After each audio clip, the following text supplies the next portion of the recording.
fast forward to the race, and Jet had a bodyguard, which, by the way, looked like a bodyguard out of like a video like GTA. Game. That dude, like look like a Ninja Turtle. Like what are we doing, dude? Like this is. Well, first of all, a black dude, which again felt weird coming off the back of an N-word scandal. I think it was like more like Polynesian, but we'll accept them into the fold. We'll embrace them. So yeah.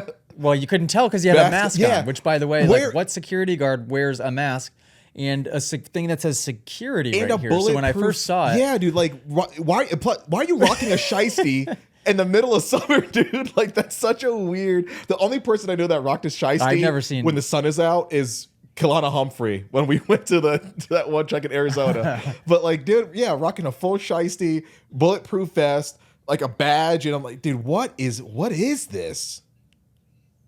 Well, when I first saw it, I thought that it was photoshopped. I thought it was a joke, so I like laughed at it. And then I saw a video of like Jet signing some girl's hat or somebody's hat in the pit area, and the guy was standing next to him. Then I was like, "Whoa, this is real!" Yeah. And they had him on the line and also in the pit.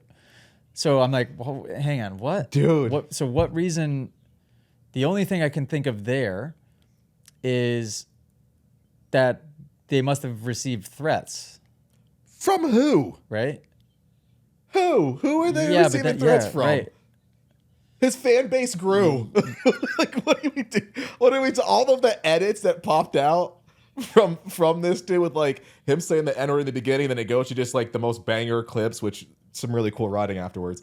But like, dude, who was he getting threats from to the point where he needs like, I figure Jeremy Hand needs a bodyguard or whoever was, in that scandal, like holding up Roxon and made him crash earlier this year, or like, was it Jeremy Hand or was it somebody else? I can't remember. But like whoever it was that was like, oh man, this guy, ruined this race, ruined the championship. Those people should have needed a bodyguard. Why did Jet have a bodyguard on the line? Number one, who was going to touch you on the line?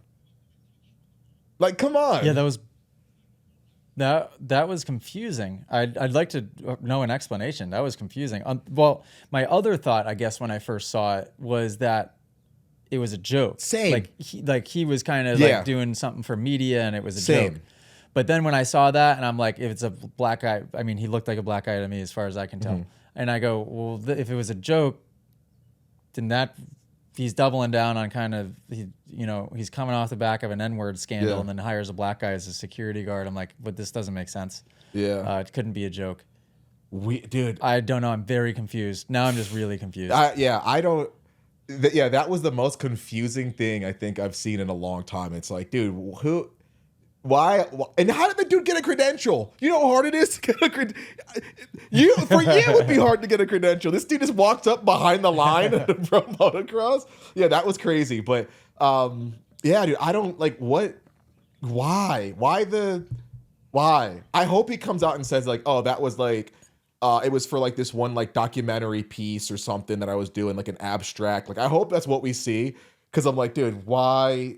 No one number one in this sport, anybody who like threatens you like in the comments or whatever, they're not going to do anything. They're just going to blah blah blah. No one's going to do nothing. They're not going to touch you. And also like to take it to the point where you're spending money for security to be there with you at the race in full garb. Come on, dude. It was so AJ. It's so weird. I don't even know how to like fully articulate how weird it is. Yeah, well, and I've also just never seen a security guard dressed like that. I'm like, usually the security guard is just in normal attire. Yeah. I don't know. I'm sure we'll hear about why. So did you get these kind of threats because when you were going through that whole buttery deal? Did you get like those kind of like, we hate you and blah, blah, blah threats? Oh yeah, sure. Because I can't remember. So that's why it makes me think that. Yeah, but that's what makes me think there had to have been more to it than that. But yeah, I mean, how are you just going to do that and then not just going to? I tell you what, we've talked about my 5-year plan a little bit. absolutely going to have a bodyguard with me. So I'm going to rappel in. The helicopter. I'm going to rappel in, and then I'm going to have 2 bodyguards that are just basically, they're absolutely going to be with me on the line. Yeah. When I do opening ceremonies, they're going to ride on the back of my bike during opening ceremonies. And I'm just never really going to give a full explanation as to why. So, hey, if that's what Jet's going for, if he's just flexing on all of us, I mean, I'm for that. If you guys enjoyed this podcast clip and you want to listen to full episodes, you can do so on Spotify and Apple Music. If you want to send in your own video submission, you can join us in the Moto Academy family inside of the Moto Academy app by just going to themotoacademy.com. That's also where you can sign up for a class. Okay, guys, see you next episode.